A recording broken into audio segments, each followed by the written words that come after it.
Hi everybody, my name is Alan. On behalf of the crew, I'd like to welcome you to another edition of Bridging Heaven and Earth. You know, I could tell you what day we're shooting the show, and maybe it would mean something to some of you. Maybe it's around your birthday, maybe it's your son got drafted into the Army. Something happened that's significant as of this day when you watch the show. A lot of you are watching it live, but a lot of you are watching it later on tape as it goes around the country and as it's on the internet, and you know, on the audio portion is available all over the world ad infinitum, actually. And yet, whatever day I say it was, could I say that there have been preparations for war somewhere?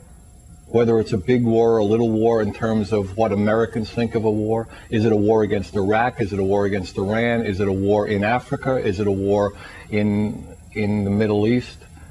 That there is always, seemingly, as long as I can almost remember, there's preparation for war somewhere, or war. And at this point, there's snipers running around. And you fear going to a Home Depot. You fear going to a Michael's craft store. And yet within that, we wrote a newsletter this week, and we said it's magic time.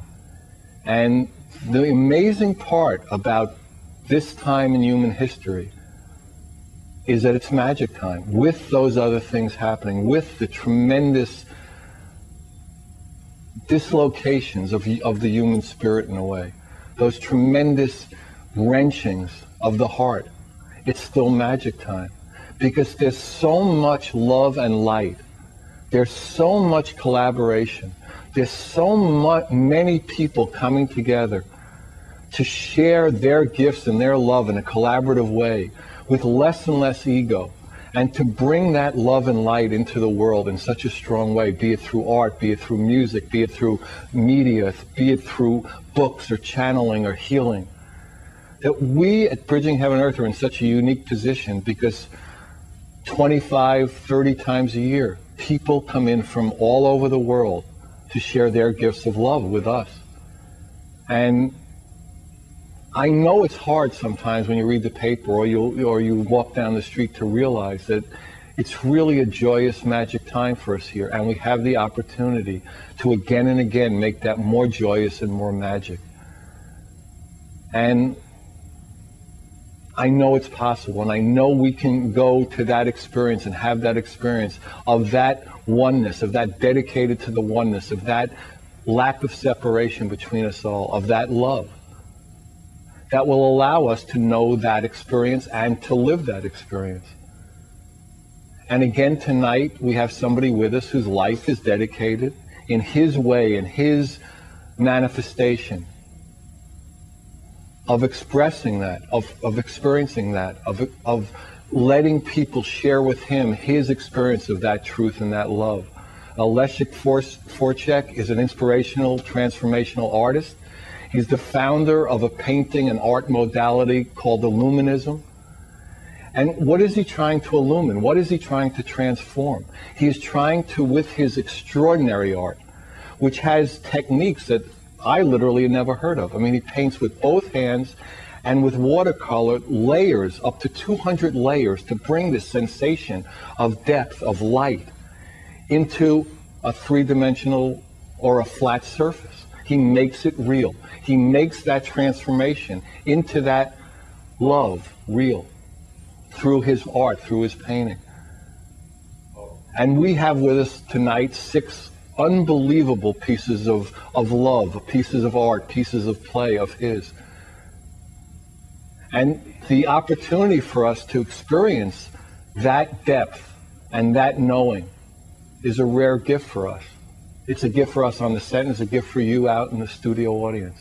So with that, we have 2 extraordinary videos, 2 beautiful music videos, Deva Premal and one by Mitan, Deva Premal and Mitan, and then one from Leszek.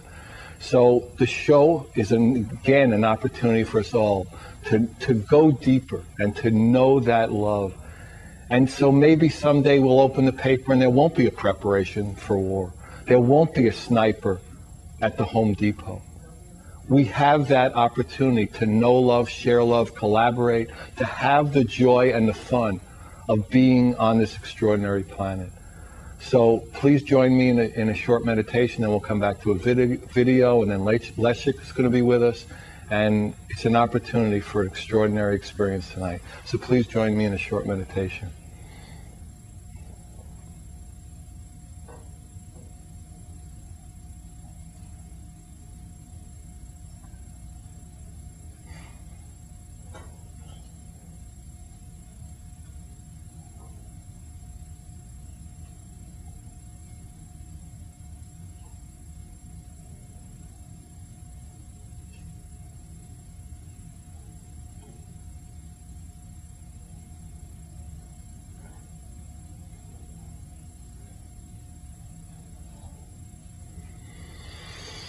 Thank you. So we're going to begin tonight's show with the first video. It's a beautiful music video. We showed another one of Deva Premal and Mitan's videos, a while back, and everybody said, do you have another one? And we do. Their agents sent us a beautiful tape of theirs. They haven't been able, they're from Europe, and they haven't been able to be over here to do a live show. But he wanted us to be part of their love, and their love to be part of Bridging Heaven and Earth. So this is the Tare Tutari. It's a mantra dedicated to the goddess of compassion. So Deva and Mitan.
Yeah, hi. So we're on the set. Hi, welcome, Leszek. Alan, thank you for your opportunity to have me on your show. I appreciate it a lot. Yeah, it's wonderful. So, how did you get started in art, in that process that's I never even heard of before? Well, Alan, first of all, as we start off in our journey called life, all of us are artists. We really start off as artists worshiping beauty, the beauty of the world, of our mother is probably the foremost image of beauty, the curves, the colors. It starts there. As we mature, we become, in a sense, scientists. We want to know how the world works, and we want to, take advantage of the laws of nature and to have a good life and raise a family. The last phase of our lives, we all become priests. Now, some of us never grow up. Those are the ones we call artists. But that's how I started, the same way as you. And if I go back far enough, I was raised in a very small town, and there weren't a lot of art galleries. In fact, there weren't any. Art really was nature. It was very rural. It was the animals I was raised with, the seasons. And one of the most spectacular things was the aurora borealis, this incredible display of light that bursts in the middle of the night. That moved me immensely. I think it opened up a level of my visual sensibility that never ended. My work, Illuminism, still in terms of all of naturalistic phenomenon, would look more like it's motivated by the northern lights than even the sunsets or any aspects of nature. I think the first time that I sensed the artist in me, you call it destiny or karma, was I think I was in grade 10 or 9, and there was a teacher who was very fond of me, and I was waiting for him after school, and I was looking through some of his books, and there was this great big thick book. It turned out to be the paintings of the Sistine Chapel, Michelangelo. At that time, they still hadn't been cleaned, so they looked rather tonal and flat. Later on, this incredible coloristic cangianti, they call it. And Italians are full of these terms for painting, just like restaurant, they're all language for all this stuff. But when I looked at it, I had a vague impression of that phenomenon we sometimes refer to as déjà vu, a very intimate thing that I've seen these before. I felt them in my bones and my blood. I couldn't close the book. And I think it was that moment that I knew somehow I'd be a painter. What happened later on, I raced on in life, and at about the age of 21, I happened to become a close friend and student, maybe in a sense even a sort of protege, someone called Dr. Mary Caroline Richards. And she was a famous ceramicist and potter, and joined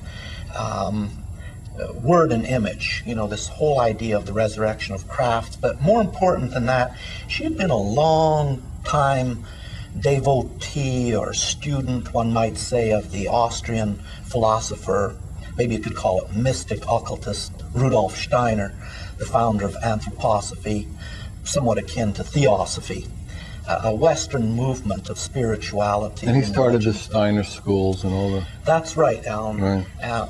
At a certain point in time, I thought maybe I'd become a Waldorf school teacher, and I went to Europe to study, and then the next sort of big experience came to me after Michelangelo book, and then the M.C. Richards experience. And M.C. and I stayed friends almost at the end of her life. My drawers still have lots of letters of her. She passed away, 3 years ago or so. But while I was in Europe, I went to Dornach, Switzerland, the center of the Anthroposophic Society, the international center, and I didn't really attach to anything.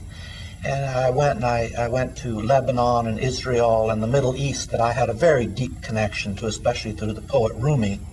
And I wanted to see those countries, the Arabic countries. And when I first heard these people doing the prayer call from, the minarets and that, I saw the mosques and that mystical geometry, and I was so fascinated. But I ended up coming back to Europe, and I through no invitation or anything, I ended up going to a little town called Colmar, France, the Swiss border of France and Switzerland, France. And it's famous because there's a museum there, now a museum. It used to be a convent. It used to be a convent in the 1400s for soldiers and people who were going to Chartres Cathedral and that to kind of pay homage and veneration to some great relics and mystical, Christian mystical center, when Christianity was much more mystical than it is now in the medieval times, because now it's become, more like sociology or psychology or politics. But, they really believed in angels, and miracles were common, and the icons were still great, and the worshiping of icons and the dedication of those painters. Anyway, there I went in to see the Isenheim altarpiece painted purportedly by Matthias Grunewald, a very mysterious painter because very little is known about him. But he was there, and he created this painting at this monastery that was also a hospice. That is, a lot of people, children and women. There were robbers, there was diseases, there was bad weather, there was starvation and poverty, but these people felt they needed to go to these sites, holy sites. And he painted a painting that is probably one of the most enigmatic works of the human imagination possible, according to some very famous art critics like Sir Kenneth Clark, and who studied this painting for their life. And it is still a mystery, a very mysterious painting, sort of like Bosch, Hieronymus Bosch, or Bruegel, in that odd tradition of paintings that some people refer to as bizarre, some people call mystical, some people say it's got early surrealism, some people call it divine, visionary. There's a lot of handles and labels you pin on these things. But the point is that the paintings are startling, and a lot of people think that it was painted out of a higher imagination, sort of inspired by the bodhisattva kind of imagination, and it had the power to heal. If people contemplated on this painting before and after the Mass, and something dwelt inside of that painting, inside of the artist who made it, and that life force was there for centuries. And it's a remarkable painting of the human journey, not just physically, but you can call psychically, spiritual journey. And I viewed this painting, and I knew, I don't want to get into details, but I knew I had been brought to that location. There were certain distinct physical signs, nothing in my mind. There were things I saw, and I said, this is welcoming me here. I'm supposed to be here. There's the sign. And so I had this experience, and later on I went out in the streets in that part of France. Everything's closed for a kind of a siesta, and the wind was just gently blowing. Everything was quiet. I saw a banner flying, say, Exhibition. I had nothing else I could do. I felt that I had experienced everything there was to experience in art. I had seen the Rembrandts, I'd seen the Raphaels, I'd seen the modern art, the Impressionists, the Expressionisms, all of the isms that art is, kind of covers the transformation of human culture.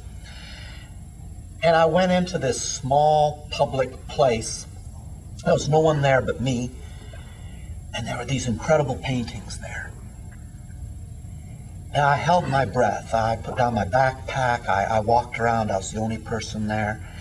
And these are breathtaking. These paintings have taken hold of me in a way I never knew painting could, because I thought that filmmaking was the new frontier of the artist. And I was going to go back home and become a filmmaker.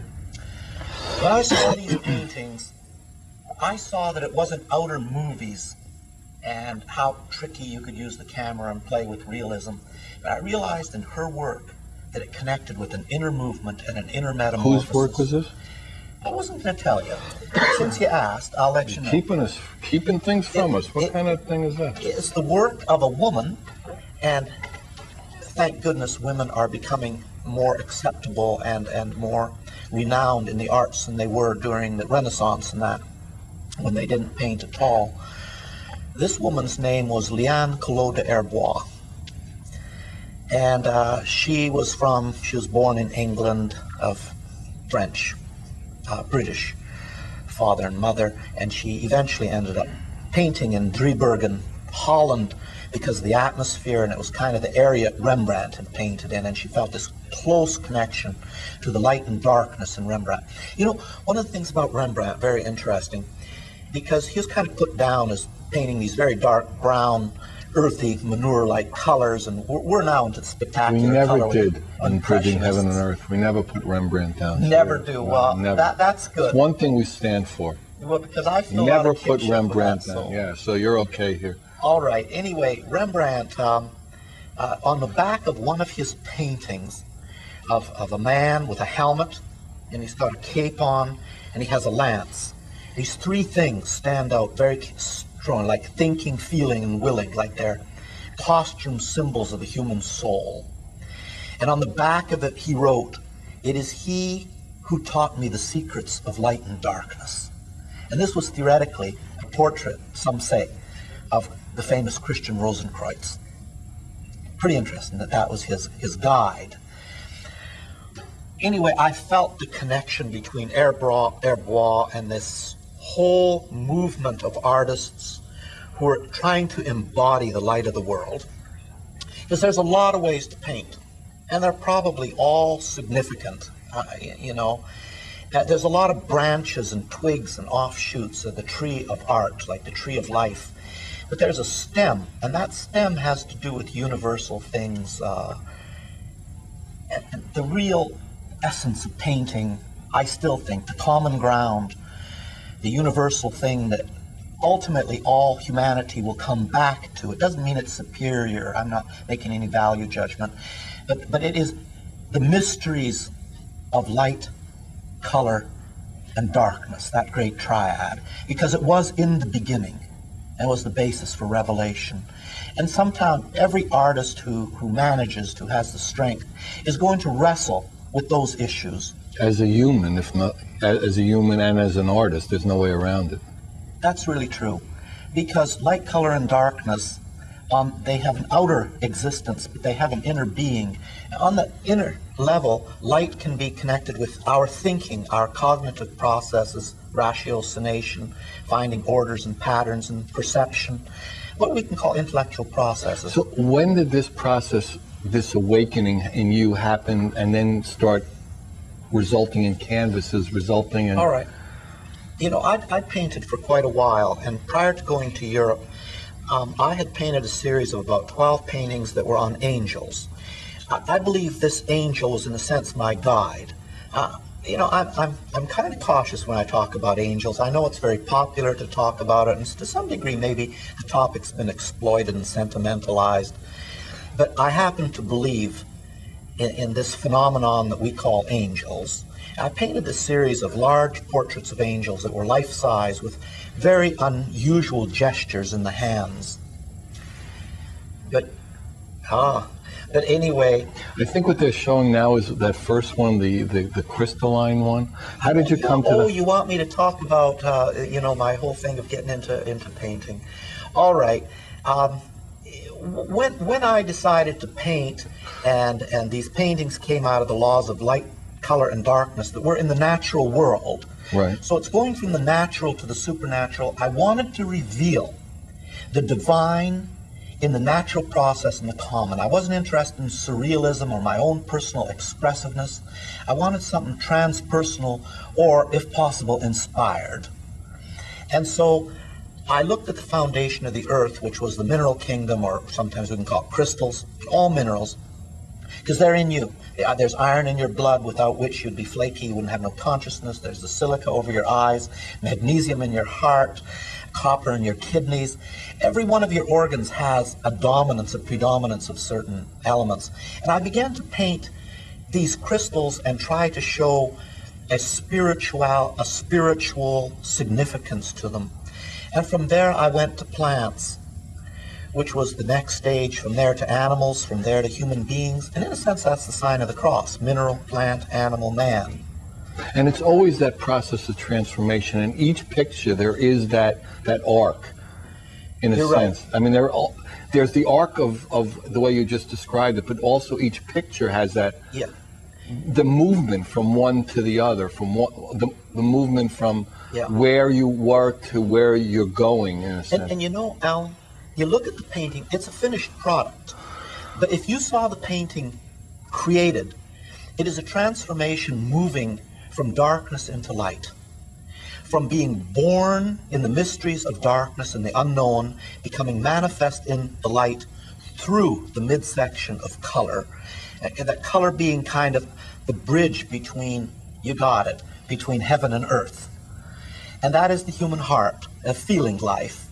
And the light is the thinking of humanity, and the darkness is in the volition, in the metabolic system, the will system. And in every painting, that transformation from darkness to the light that we experience as a human being, arising from the bliss, the oneness of the universe, to becoming individuals, to eventually, again, uniting with the universe. And it became the theme of my work, and then the crescendo of my work, you might say, became the figural. And I wanted to paint the archetypes of the human dilemma, and being raised somewhat Christocentric in the Christo-Judaic thing. All my friends were involved in more exotic forms of spiritual discipline, which is natural, you know, that were Eastern-oriented. But Dr. Steiner was Christocentric, and he'd kind of become my teacher, although I was always interested, because truth is where you find it. And I never wanted to become a zealot or a fanatic or, you know, just I always wanted to be able to acknowledge the truth where it was. But I strove to paint, not mythology, but I suppose the archetype of humanity, you know, the Christ in you, in us, that is possible, of the greatest love and the greatest experience of joy that a human being can have in this life. And in this process of trying to express that, in order to do that, the layering process, that just like developed one step at a time, or was it an epiphany at one point? Is like the way to do this is, because to do watercolor and to do hundreds of layers of watercolor is an unusual process, right? And it was... Yeah. I'm glad you bring that up, because very often people consider that the technical and the inspirational, like the Greeks called techne and psyche. Techne was the manifester that put the tools and the materials together and made it into a product, an image, and could be moved around. And psyche, the feminine, with the little wings, almost a Cupid-like, give them the kiss of inspiration. Sometimes there's a real rift between techne and psyche. They don't get along so well. And in this kind of painting, you can actually speak of the mysteries of the technique, because our human body is made to what we may call an etheric formative process of light and darkness. And these paintings are kind of built like breaths from, believe me, there's no subject matter to start with. Often there's not even a preconceived notion. It arises out of going out to meet light and darkness as pure phenomenon, because generally color is subject to objects, or at least to shapes. But to let go of both the objects that our intellect depends on, and to let go of shapes which our intellect depends on, and to go into the pure phenomenon, then color becomes light, space, and movement. And another reality, in a sense, can arise in that freedom of color once it's freed, because color mediates between the physical world and the spiritual world of light, between the physical world of substance and darkness and warmth and the world of light. Light, spirit is so powerful in a sense it kills. And darkness nourishes us back each night when we go to sleep. We rebuild ourselves, and then we grow in the light of consciousness. So the technique has spirituality in it because it tries to follow the formative etheric process that a plant or a human being or even a crystal grows by. It's a growth and transformation right in the technique. So the technique, like, lined up with what you were trying to do and the experience you were having, that was the best way to manifest that, to express that. I didn't talk about it, but what made me a painter, because people become painters for many reasons. There's 1,000 different ways to be a painter. And they can be worlds apart in their intention and their effect. I had, starting at around the age 20, some major spiritual experiences that were, what you could call them, they were epiphanies, they were transformatory, and you could never be the same again. And there were no answers available. My parents didn't have them. You know, the religious leaders didn't have them. The professors certainly didn't have them. The psychologists, you know, they were the furthest removed from it. I hadn't met Saggioli or people who were sympathetic to a transpersonal, spiritual type of psychology. But at that time, these sort of experiences were almost dangerous to have had, that you were, in a sense, suspect if you had them.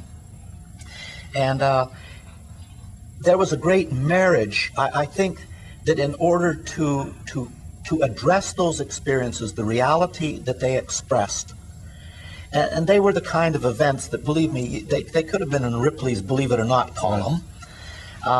They were so real, so undeniable, experiences of astral projection, of going to other people, of meeting women who had babies and telling them later on, you know, I know when you had your child, this time at that hospital, right, yes, right. Why don't we just hold this, and we got the video, and then we'll take it in the next section. Great. Take that into the supernatural. Okay, so we're going to have the Oh Happy Day video. It's a song written by Leslie and I, and it was Leslie is performing it, and at the end of that you will see the foundation promo. People asked to see it again. We put that together, some crew people. So it's the Oh Happy Day by Leslie.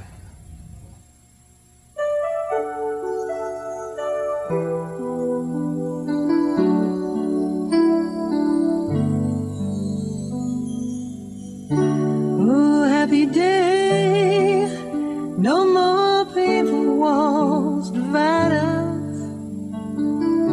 Oh, happy day, it's a new millennium. Oh, happy day, with spirit that it guides us. Oh, happy day.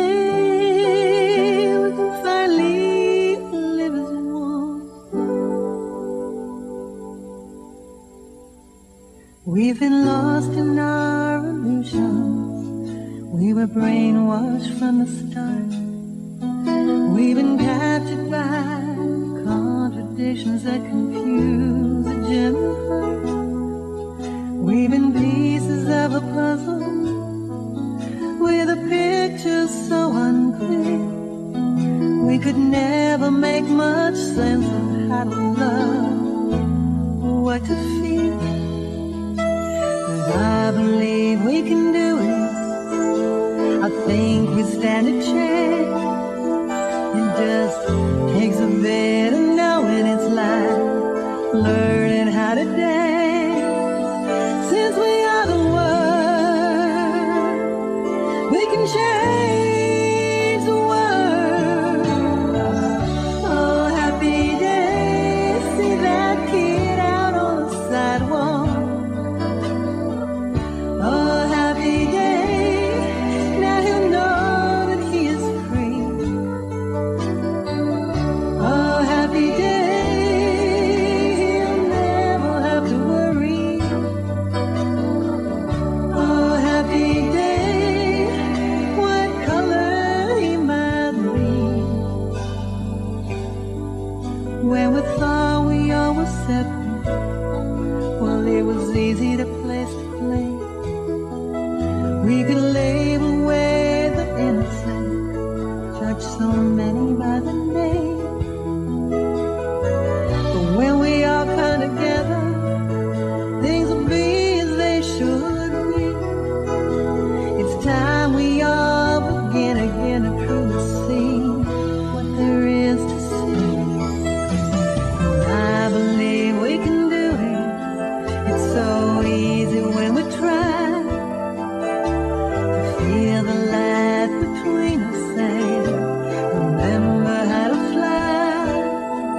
Hi, we're back on the set. I hope you liked that video. So you went through this process, and you went through this process of just like a life process. We had different experiences that moved you. And then you came to this place where you knew that art was the way, one of the ways that you were going to manifest that experience. And so then you still, how did you develop the technique of two? Is the technique of two hands as unusual as I think it is? Or do a lot of people do it? I've never heard of anybody doing it. No, because simultaneously. Yeah, painting basically comes out of the same tradition as writing, and we write with one hand, not two hands. There's no need to write with two hands. But in this technique, because one hand has to keep the edges off the watercolor and the other hand is applying the paint, if you were jumping back and forth, you'd lose your concentration.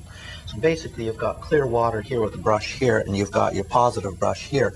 So you're painting here, and you're wiping away here and softening so that the hands can be going at the same time. Sometimes you do paint with one hand, but a lot of the painting is done with a two-handed technique, very transparent, and the washes are always moving in light and darkness, and the one is becoming another. The colors are always in movement. And does the process evolve in the sense that you start off with a blank canvas, and you start doing it? Do you have a conception of what the finished product is, or does it form itself out of the canvas every time?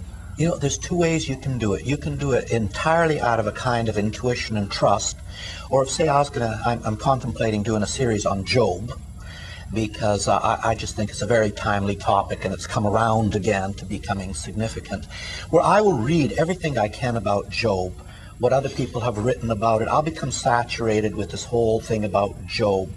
And then I begin painting. You know, there's certain colors that I associate with Job, a certain relationship to light and darkness, and a certain metamorphosis of how Job begins, you know, when he first loses his property, and then he loses his kids, and then he loses his health, and then his faith is challenged. So he's having a really bad day. Job went through some stuff. There were no psychiatrists to help him or anything, you know. To put him in a nut house and give him shot treatment. No, this was between him and God and the devil. And so I would probably paint 7 paintings to really paint that metamorphosis of his soul. I see. And you would have a sense of that, but you'd start out, would you paint the first one first, or would it be the third one or the 7th? I mean, would there be, or would it just, how would that, because I mean, your paintings are so powerful. Yeah. And so unusual in that way to me. The sequence could be mysterious, like when I painted the washing of the feet, and I took the concept of how would each different disciple representing a basic human type respond to, you know, the subject there of the washing of the feet. And that's the painting we have on the set, that's the middle painting on the set. Yeah, there were a whole bunch of those painted for the Catholic diocese. Really, the last painting came first, and the order wasn't really there. I had to make the order after. I said, well, that's obviously the first one, but it was painted second, and it had that sequence of the metamorphosis of the human soul, as went around the 12 disciples that really are related to the 12 types in the zodiac, and each one of them has this different relationship to being his feet being washed, symbolizing Pisces, you know, the soul. But yeah. And it's also, I mean, we were talking earlier, I mean, it's also, in a sense, the midpoint of the human experience from birth to ascension, and that's the human life in a pure form is in service, is in love, is in surrender. Yeah. My feeling is to really understand something, you have to understand its process rather than isolating a moment in time sort of under the microscope of the intellect. That you understand something because you see it in the whole, in its evolution. So the human life, the mystery of it is like in the painting there of the Madonna that I sort of based on Raphael's Sistine Madonna, but she's got behind her the inverted cross point, or the star pointing to earth, the birth star that's in astrology, and she's stepping over the moon into the earth. So that whole process of incarnating from the cosmos, and then we go to the other end of the spectrum, is the Madonna is in a sense giving up, sacrificing her son, figuratively speaking, back into the spiritual world, back into the world of night with those very dark colors. In between is service and the development of love, the development of the heart.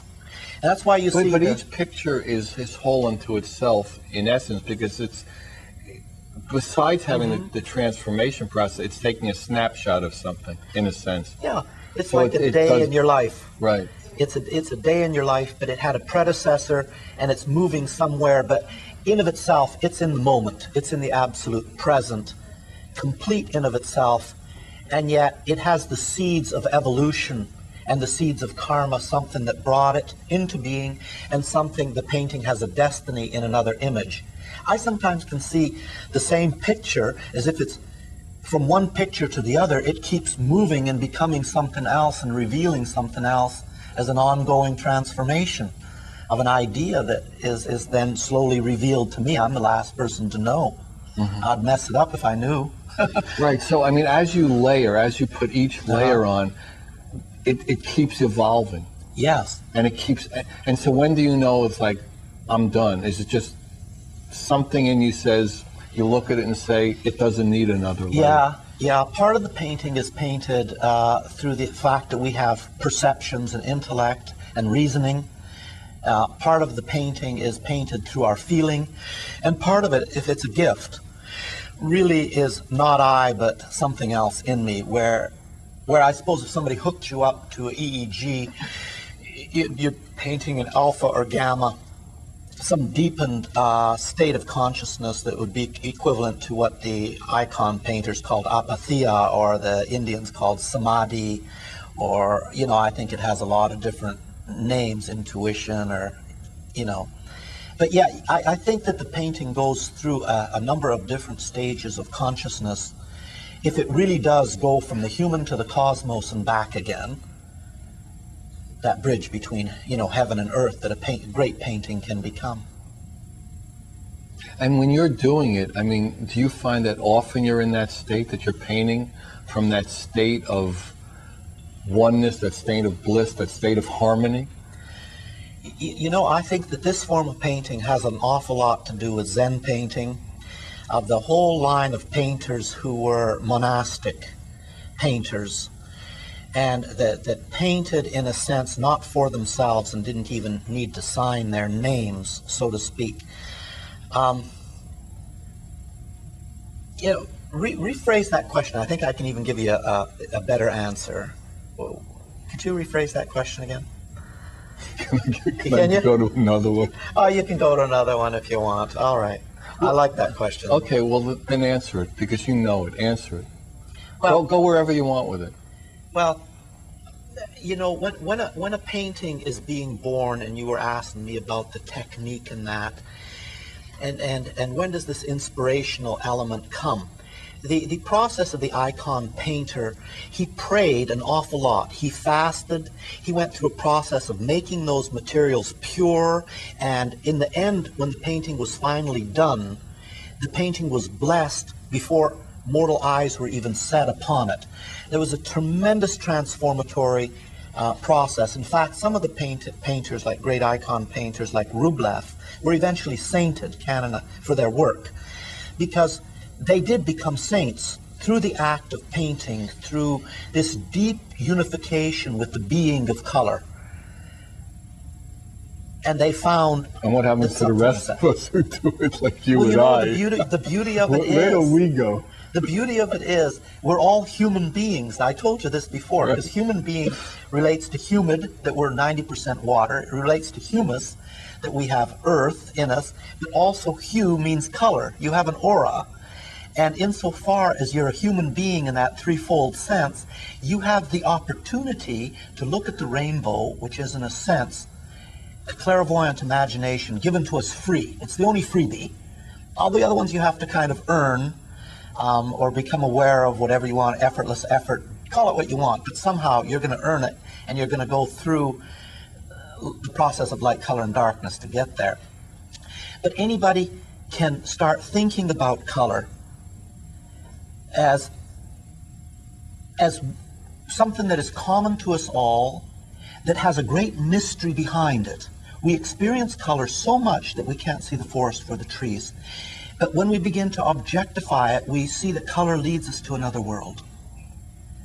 Rudolf Steiner once said, art can become to Western man what yoga was to ancient Eastern man, as a means of samadhi and self-realization and becoming one with nature, like the Taoist artists were interested in.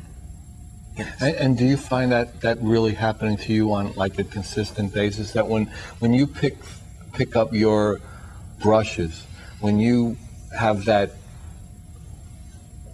canvas in front of you, is that you feel elevated, you feel one? I mean, in other words, like you stop being the person it says on your driver's license. You stop being. Yeah. You know what I mean? You become another identity. Yeah, I mean, somebody could ask you who you are, and you could probably remember at that moment. But at that particular time, you're painting from the universal mind, say, or that infinite quality in you, or I am that I am, or however people would describe it. And you feel the difference in that. You feel the elevation in that. Sometimes I look at that painting like of that figure in the magenta and light viridians washing the feet, and in the middle picture there, and you see that heart chakra opened of the person seated, just flung open like wings. The painter is a bit like that person washing the feet. That's almost what he's dipping into creatively, more so than the paint. It's the life experience of putting yourself at the service of life. If I went to my paintings full of hubris that I'm talented and I'm gifted and I'm knowledgeable, the painting would fail, I tell you. It'd be flat as a... It'd be a mannequin. Right. It'd be a mannequin or clever, a sheer cleverness of one form or the other.